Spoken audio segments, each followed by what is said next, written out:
ओम। आर्य समाज और डॉक्टर अंबेडकर 10वां भाग। पंडित गंगा प्रसाद उपाध्याय और डॉक्टर अंबेडकर। श्री पंडित गंगा प्रसाद जी उपाध्याय ने डॉक्टर अंबेडकर जी को विद्वान, तर्कशील, उत्तम लेखक तथा वक्ता स्वीकार करते हुए लिखा है। श्री अंबेडकर जी को प्रथम शरण तो आर्य समाज में ही मिली थी। आर्य समाज में दलितों का प्रवेश 50 वर्ष से चला आया था। महादेव गोविंद रानडे के सोशल कॉन्फ्रेंस में अधिकतर आर्य समाजियों का सहयोग रहता था। आर्य नेता तथा सहस्रों आर्य समाजी दलितोद्धार में लगे हुए थे। भेद केवल उद्योग व साफल्य की मात्रा का था। श्री अंबेडकर जी स्वभाव से हथेली पर सरसों जमाने वाले व्यक्तियों में से हैं। उनको मनचाही चीज तुरंत मिले, अन्यथा वह दल परिवर्तन कर देते हैं। इस धारणा के बाद भी आर्य विद्वान पंडित गंगा प्रसाद जी माननीय डॉक्टर अंबेडकर जी द्वारा प्रस्तुत हिंदू कोड बिल के पक्षधर थे। बात उस समय की है जब गंगा प्रसाद उपाध्याय आर्य प्रतिनिधि सभा उत्तर प्रदेश के प्रधान थे। तब काशी के कुछ पंडितों ने आर्य समाज इलाहाबाद चौक पधारकर उनसे कहा, विदेशी सरकार हिंदुओं के धर्म को भ्रष्ट करने के लिए हिंदू कोड बिल पास करना चाहती है। आर्य समाज हिंदू संस्कृति का सदा से रक्षक रहा है। हम चाहते हैं कि इसके विरुद्ध एक प्रबल आंदोलन चलाया जाए और आर्य समाज इस सांस्कृतिक युद्ध में हमारा पूरा सहयोग करे। काशी के पंडितों के उपरोक्त अनुरोध को सुनकर उपाध्याय जी ने कहा, जब तक मैं बिल का पूरा अध्ययन न कर लूं और अपने मित्रों से बिल के गुण दोषों पर परामर्श न कर लूं, मेरे लिए यह कहना कठिन होगा कि आर्य समाज आपको कहां तक सहयोग दे सकेगा। शायद आर्य समाज इस दृष्टिकोण से आपसे सहमत न हो, क्योंकि आर्य समाज एक सुधारक संस्था है और हिंदू पंडितों की सदैव से एक मनोवृत्ति रही है, वह यह कि सुधार के काम में रोड़ा अटकाना। हिंदू समाज मरणासन्न हो रहा है। आप स्वयं चिकित्सा का उपाय नहीं सोचते और दूसरों को रोगी के समीप तक फटकने नहीं देते। आर्य समाज को अपने जन्म से अब तक यही कटु अनुभव हुआ है। बाल विवाह निषेध के कानून में आपने विरोध किया। अनुमति कानून, कंसेंट बिल जैसे अत्यावश्यक कानून के पास होते समय भी यही आवाज आई कि विदेशियों और विधर्मियों को हस्तक्षेप करने का अधिकार नहीं। आर्य समाज अपने सुधार में हर एक उचित साधन का प्रयोग करता रहा और एक अंश में आप भी विदेशी सरकार से पीछा नहीं छुड़ा सके। आप अपनी आत्मरक्षा के लिए विदेशी सरकार की कचहरियों, पुलिस, सेना आदि का प्रयोग करते रहे हैं। हिंदू कोड बिल का अध्ययन करने के उपरांत पंडित गंगा प्रसाद जी उपाध्याय इस निष्कर्ष पर पहुंचे थे कि हिंदू कोड बिल का विरोध बिना सोचे समझे सनातन धर्म के ठेकेदारों की ओर से खड़ा किया गया है। सार्वदेशिक सभा ने अपने प्रधान पंडित इंद्र विद्या वाचस्पति और मंत्री पंडित गंगा प्रसाद उपाध्याय के हिंदू कोड बिल के अनुकूल होने के बावजूद केवल बहुमत के आधार पर सामूहिक रूप से हिंदू कोड बिल का विरोध करने का निर्णय ले लिया था। सार्वदेशिक सभा के उपरोक्त निर्णय पर अपना असंतोष व्यक्त करते हुए भी उपाध्याय जी ने लिखा था, आर्य समाज ने यह विरोध करके अपना नाम बदनाम कर लिया। अब इस संदर्भ में आर्य समाज का नाम सुधारक संस्थाओं की सूची से काट दिया जाएगा। अधिकांश आर्य समाजियों ने भी सनातनियों का साथ देकर उनके ही सुर में सुर मिलाया, जो मेरे विचार से सर्वथा अनुचित, निरर्थक तथा आर्य समाज की उन्नति के लिए घातक था। श्री उपाध्याय जी की दृष्टि में हिंदू कोड बिल पौराणिक और वैदिक धर्म के बीच एक ऐसी चीज थी जो आर्य समाज के अधिक निकट और पौराणिकता से अधिक दूर है, अर्थात इसका झुकाव आर्य समाज की ओर है। आर्य समाज को इसकी सहायता करनी चाहिए थी। उसने उसका विरोध करके पौराणिक कुप्रथाओं को जीवित रखने में सहायता दी। श्री उपाध्याय जी का यह मंतव्य था कि चाहे फल कुछ भी हो, आर्य समाज को किसी अवस्था में भी सुधार के विरोधियों का साथ देकर सुधार विरोधिनी मनोवृत्ति को प्रोत्साहित नहीं करना चाहिए था। मैं हारूं या जीतूं, मुझे कहना तो वही चाहिए जो सत्य है। पंडित गंगा प्रसाद उपाध्याय सार्वदेशिक सभा के मंत्री होते हुए भी आर्य समाजियों को हिंदू कोड बिल के संदर्भ में अपने अनुकूल करने में असमर्थ रहे। पुनरपि उन्होंने आर्य समाज की इस सनातनी प्रवृत्ति की परवाह न करते हुए माननीय डॉक्टर अंबेडकर जी के हिंदू कोड बिल के अनुकूल ही कई स्थानों पर व्याख्यान दिए। श्री उपाध्याय जी के अनुसार यह भ्रामक और राजनीति प्रेरित विचार था कि हिंदू कोड बिल 1. भाई बहन के विवाह सगोत्र विवाह को विहित ठहराता है, 2. तलाक चलाना चाहता है और 3. पुत्रियों को जायदाद में हक दिलाकर हिंदुओं के पारिवारिक जीवन को नष्ट करना चाहता है। हमें इस बात की जानकारी नहीं है माननीय डॉक्टर अंबेडकर और पंडित गंगा प्रसाद उपाध्याय की कभी प्रत्यक्ष भेंट हुई या नहीं। श्री उपाध्याय जी द्वारा लिखे 1. अछूतों का प्रश्न, 2.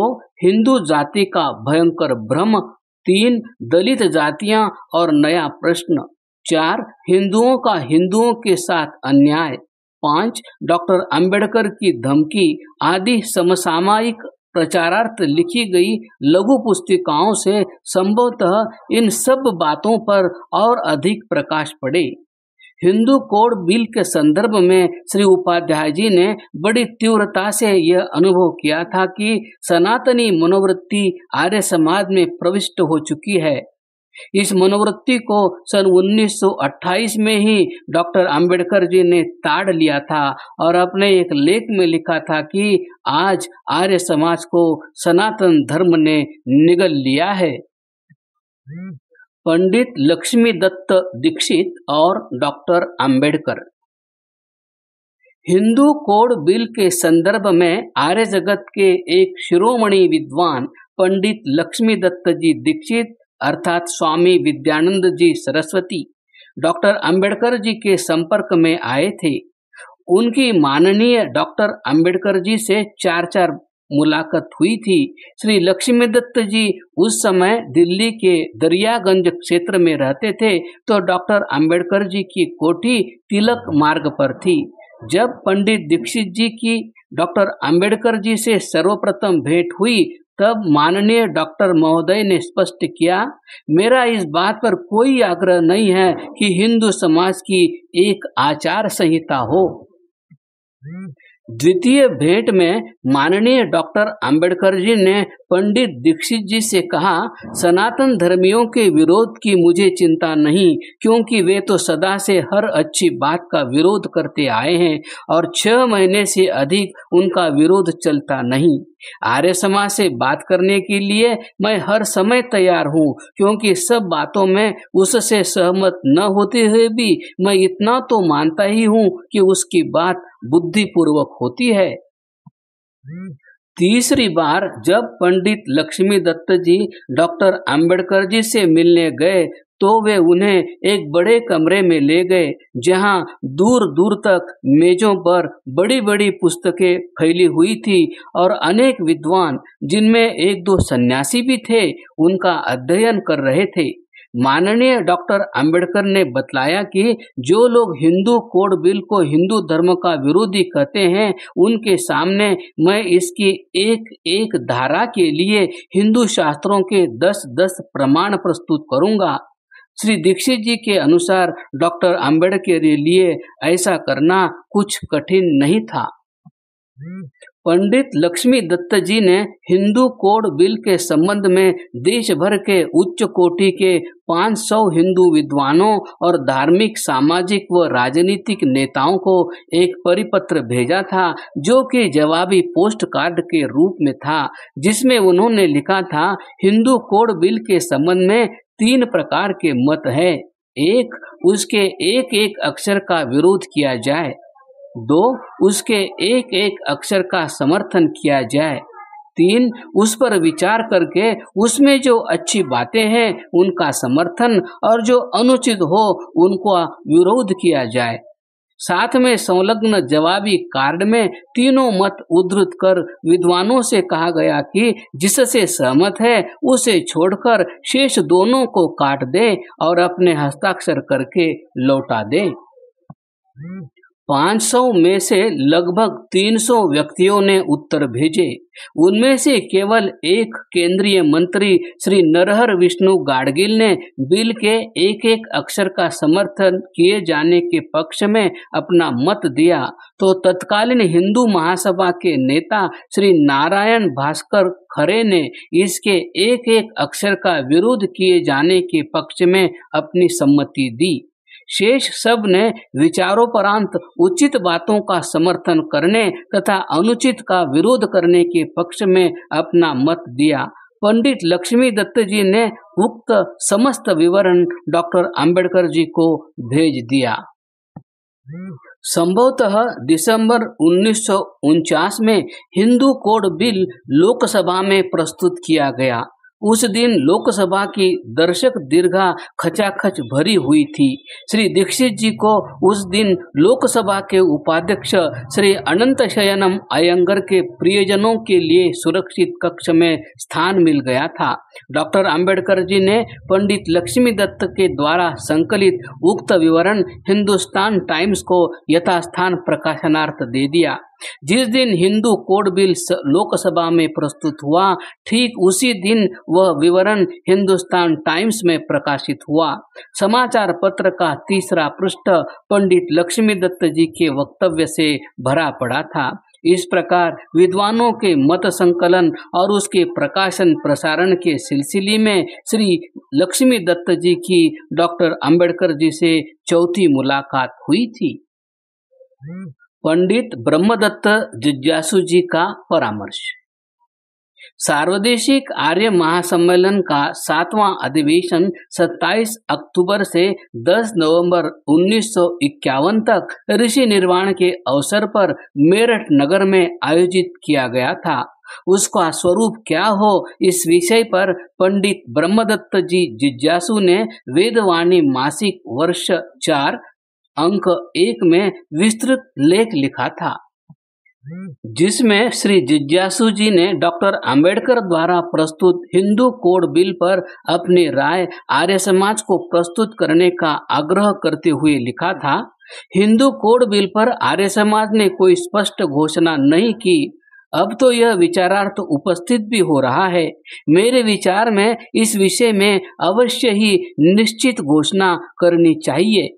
आर्य समाज को इस कोड बिल की एक एक धारा को लेकर एक एक पर अपनी धारणा घोषित करनी चाहिए थी, अब भी करनी चाहिए।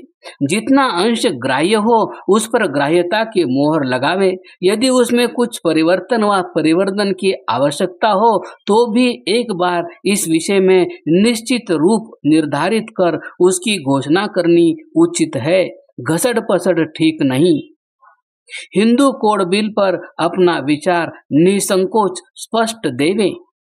हिंदू कोड बिल अपने मूल रूप में यथा समय पारित नहीं हो पाया।